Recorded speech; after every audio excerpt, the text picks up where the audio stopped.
all throughout the COVID-19 pandemic, we have those individuals that are working within our communities that we could not go without. And today I am with one. I am with Audrey Sanders. She is a kindergarten teacher at Westridge or Westview Elementary. I can't remember which, but I'm so excited to talk to you to learn a little bit about a day in the life of a kindergarten teacher in an online world.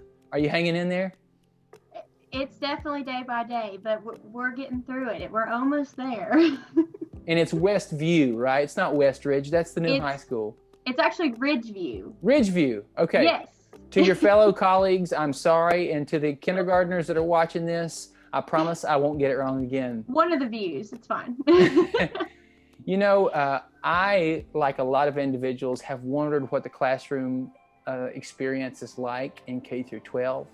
I don't think that anyone could give us a better indication of that than you. So just give us a 30-second look into what your day's like with kindergartners on a Zoom call. Well, every day is different, just like it is in the classroom. I mean, every day is not the same, and I think that's what keeps it going and what's making it fun is that every day is different, and the kids definitely bring in a different aspect. So, I mean, we have lots of dance parties, lots of laughs. We have some mistakes, especially on my end with the technology, but they're forgiving. They forgive me. But lots of smiles, lots of love, and yeah, like I said, a lot of dancing. It's amazing that children have the capacity to be able to be forgiving and to be able to express that love even through a screen. I'm sure that's probably been refreshing for you because I would have been worried. I'm sure you went to school to be a kindergarten teacher looking forward to that in-person experience with a classroom of 25 to 30 kids. Tell us a little bit about what inspired you to want to become a kindergarten teacher. Well, and actually, I'll be honest, kindergarten was not my first choice. I will tell you, I told people, I will do any grade besides kindergarten. And I know it's kind of ironic because that was the position I was offered. And looking back on it, I mean, I wouldn't change it for the world. It's been the most learning experience I could have had first year, especially. I mean, kindergarten, I know they say every grade's a different world, but kindergarten is its own animal. And I love them and they love me, but what inspired me to be a teacher was, I think all through my life, I always looked up to those teachers just because I understood the sacrifice and all of the hard work that went into teaching me just because I loved learning and I loved going to school. That was never an issue for me. I always loved figuring out what I could, do next or what I could do better. And so I was always the teacher pet for sure. But I think I understood the importance of their job and what they were doing. And I know it's kind of,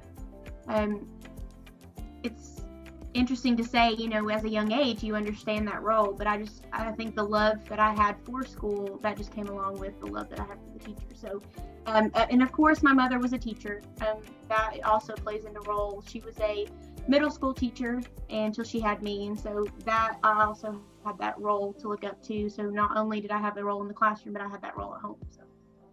That's a great example, and I'm sure your mother is proud that you were following in her footsteps. I do want to know, you said kindergarten is an animal of its own, or is its own animal, and what I want to know is, in that experience, what have you learned about yourself?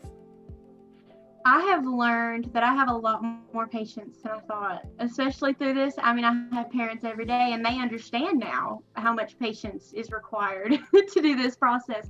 They tell me every day, I only have one. You have 20. And I say, yes, that is true, because we did spend some time in the classroom for a period of time, but I never thought I was one to have patience. But teaching has definitely taught that you have to have patience, especially at a young age, because they learn in their own way. No child is the same. They learn at different levels, and so you can't speed them along. You have to let them learn on their own. And again, patience is probably the number one thing that I have learned that I did not know I had within myself, but it is there and it comes out daily. Have you witnessed the kids helping each other on Zoom in calls? I'm curious because, we see that happen in the classroom. I'm wondering what that looks like online.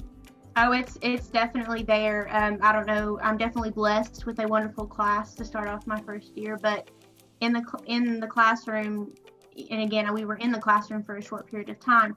They were all, always wanting to help. I almost had to not discipline them, but I had to say they don't need help right now. Thank you, because they were always willing to get up and go and help one another. That can be that innocence of a child, but it could also be that they have wonderful hearts. But yes, on a Google Meet, that's what we use in Washington County. It is definitely the same. It's not as much, just because we do have to regulate how much we're talking, just because that gets hectic when there's 20 voices talking at once on a Google Meet call. But they do offer, for instance, today we were in a group and a child was having an issue with a problem, and the student didn't hesitate to help him.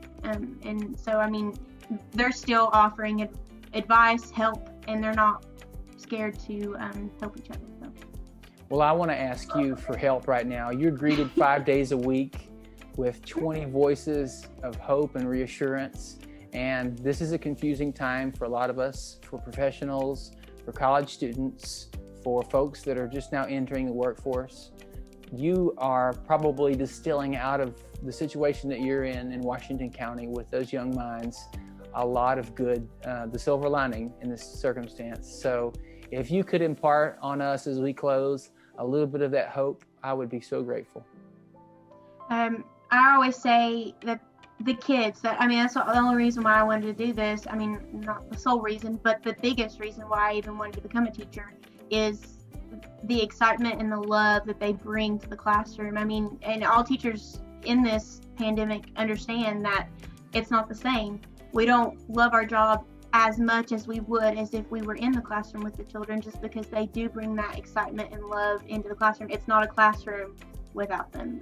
We do teach them and we guide them, but they are the ones that bring life into learning. And it's not as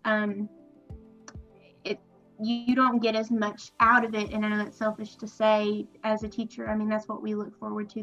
They give us our reason to come to work, and they give us our reason to want to teach them. So it's not the same, but they still somehow bring that into the computer screen. I don't exactly understand how they do it, because I know, for one, I've been in a room full of adults on a computer screen, and it's definitely not the same. But children find a way to share their love with you.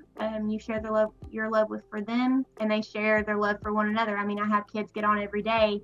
I give them time to talk before class, and they're asking each other how their day was, or they're sharing the newest Lego set that they put together.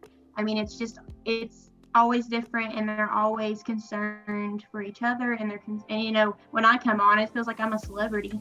And they're like, Miss Sanders is here. Even though they see me every day, day in and out, they still are excited to come to school. So, for all those parents out there, I hope you had an opportunity to hear what Audrey's experience was with your children in her classroom and in the classrooms of countless other teachers within our 5-county area. They're giving us hope. And through the winter months and spring months, as we face difficulties, I hope that you stumble across this video and hear what our youth is doing to help us all withstand an otherwise really difficult time.